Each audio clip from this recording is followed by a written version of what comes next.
All right, so I am going to do a quick three-card spread that is exploring the emotional weight that we have stored within us and what is surfacing and where release is needed within us.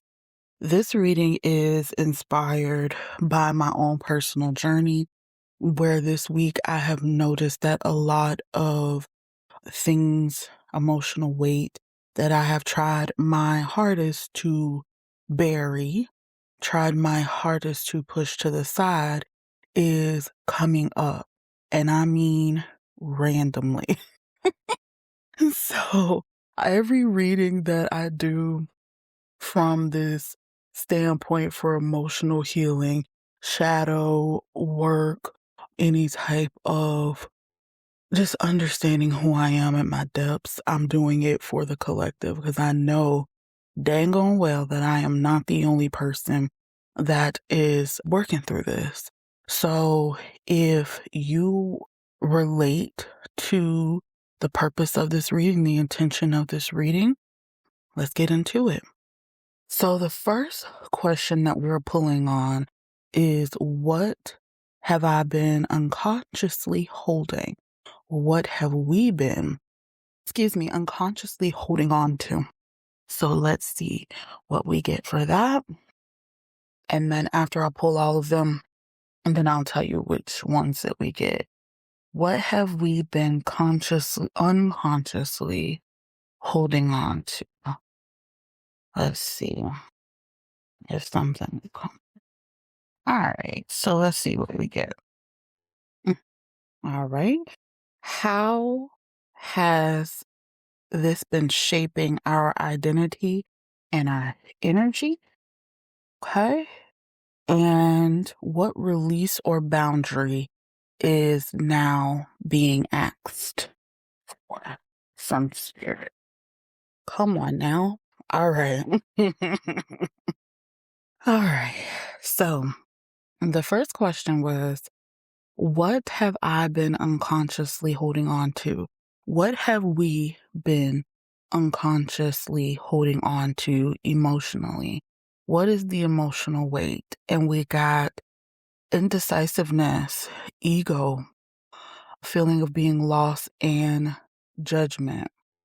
So this can very well, for the ego, for me, this is saying that we have been holding on to an older version of ourselves.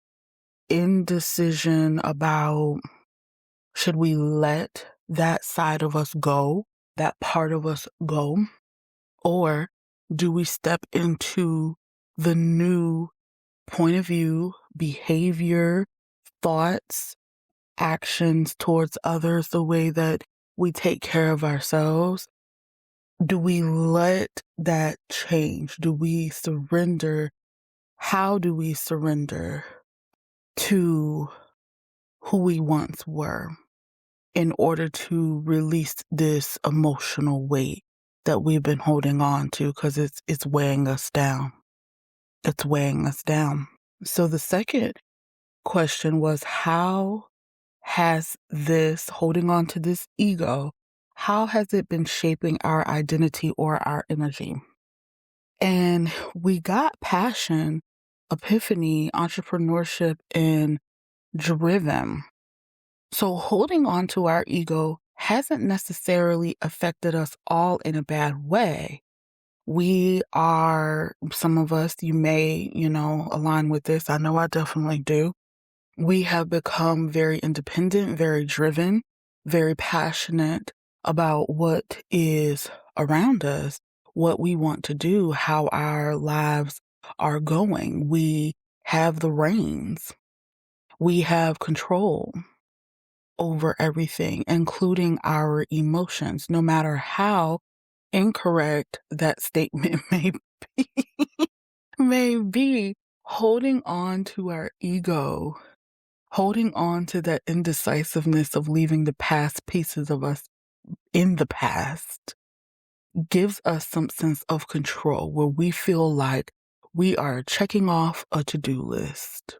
We are doing what society has told us that we need to do, and it is causing us, especially if you are a freedom-loving Sagittarius like me, it is causing us to stay stuck within I, the I frame of mind, the ego, the this is what I'm going to do rather than allowing, rather than receiving.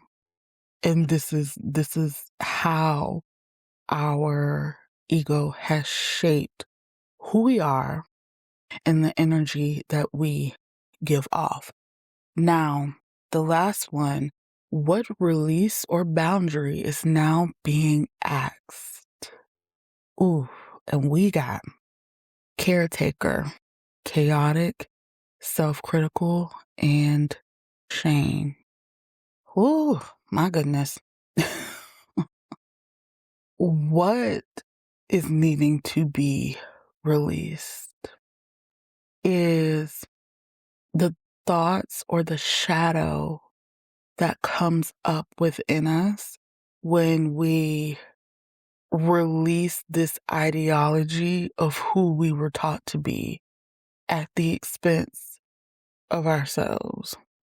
It reminds me of the martyr complex, especially the caretaker piece, where it's like if you don't expend your energy for other people, if what you do to help your community, your family, if it doesn't drain you, it's not real, almost.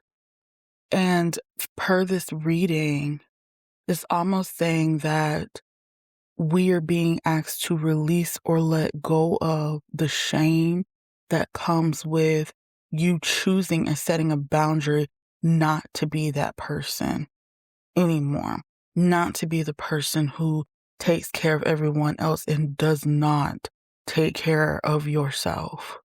Being that person that even though you're dead dog tired, it's like, okay, well, I'm here. I'll still be that help. I'll still be that caretaker. I'll still be that passionate one, that driven one for everyone else, but not for myself. And this card to me is saying that that is what needs to be released. Being self-critical when you don't perform like that anymore. Feeling those emotions of shame when you choose not to be in that role anymore. And when you decide to fill your own cup instead of everyone else's cup. So I hope you guys enjoyed this reading. Very simple 3-card reading to explore what emotional weight is surfacing and where release is needed. This was super helpful to me, and I hope it was helpful to you.